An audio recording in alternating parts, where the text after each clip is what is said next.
Taruffi was an Italian driver who started off racing motorcycles and won the 1932 500cc Motorcycle European Championship.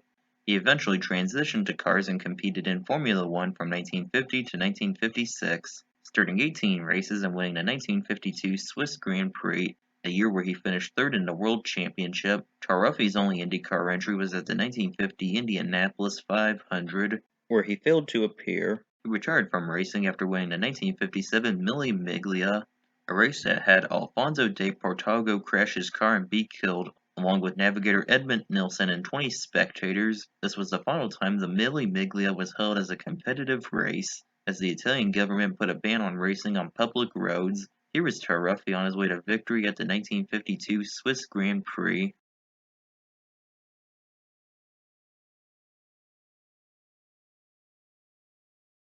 In World War II, Armi served in the United States Army Air Corps and earned both a 1 Oak Leaf Cluster and a Presidential Citation for bravery. After the war, he raced midgets before competing in the AAA National Championship from 1950 to 1954, starting 8 races out of 17 attempts and getting a best finish of 10th at DuQuoin in 1952. Armi later worked as a sound technician in the film and television industry for Universal Studios.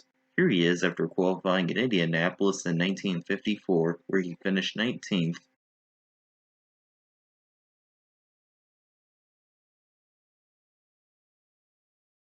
Kostenuk was a Canadian driver who mostly raced sprint cars and midgets in both the United States and Canada.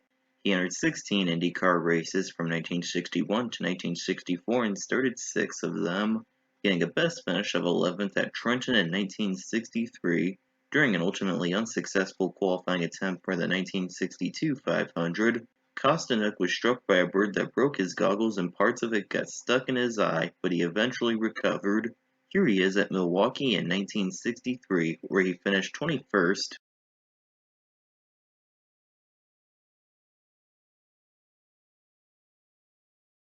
Dioguardi was an Italian driver who mostly was a road racer who competed in both Formula 5000 and Can-Am. He also entered a pair of IndyCar races, failing to qualify at Riverside in 1969 and finishing 21st at Phoenix in 1970.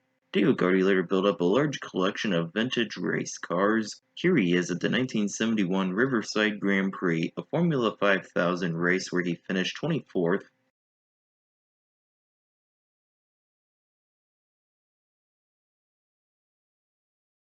Miller was a veteran of USAC in both the Silver Crown and Sprint Car Series. He also entered 7 national championship races under both USAC and CART sanction from 1979 to 1981, getting a best finish of 9th at Milwaukee in 1979 and DuQuoin in 1981.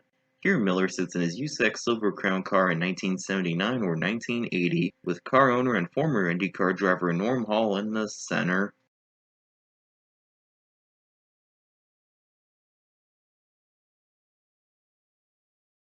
Roos was a Swedish driver who won the 1973 United States Super V Championship and raced in Formula Atlantic from 1974 to 1980, starting 24 races and winning a pair of them at Edmonton and Westwood in 1975. His only USAC National Championship entries were in 1977 at Michigan and Phoenix, but he failed to qualify for each of them. Roos later operated the Bertil Roos Racing School, which has continued to operate after his death.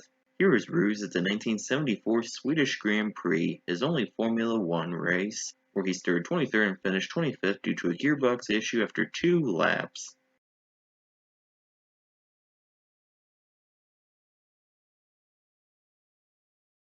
Dismore raced Indy cars at various points from 1989 to 2002, starring 62 races and winning a race at Texas in 1999, a year where he finished 3rd in the IRL standings.